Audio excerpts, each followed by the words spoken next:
একটা সত্য ঘটনা। লিবিয়ান এক যুবক, নাম তার আমির।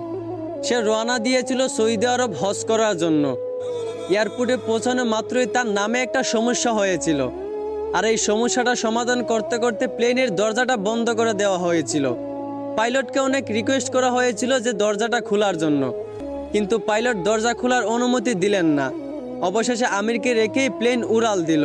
সবাই তখন আমিরকে সান্ত্বনা দিতে লাগলো যে হতাশ হয় না, হয়তো তোমার ভাগ্যে নাই। আমির তখন বলল, আমি হতাশ হই নাই, আমি মন থেকে খাঁটি নিয়ত করেছি, অবশ্যই আল্লাহ আমার এই আশা পূরণ করবেন। কিছুক্ষণ পর খবর আসলো যে প্লেনে একটা সমস্যা হয়েছে। আবারও প্লেনটা এয়ারপোর্টে ফিরে আসলো।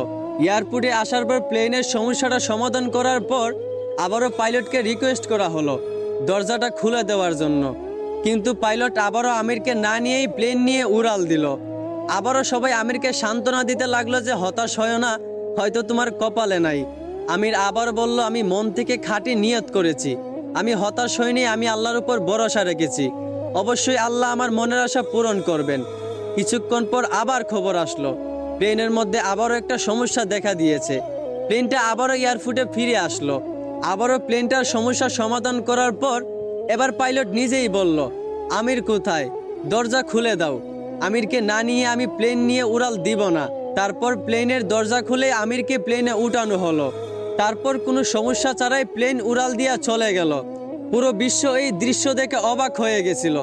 আসলে এইখান থেকেই বোঝা যায় যে একজন মুসলমানের খাঁটি ইমানের পাওয়ার কত। এইখান থেকেই বোঝা যায় যে আল্লাহর উপর ভরসা রাখলে অবশ্যই আল্লাহ সহায় থাকেন। আশা করি বুঝতে পারছেন। ধন্যবাদ।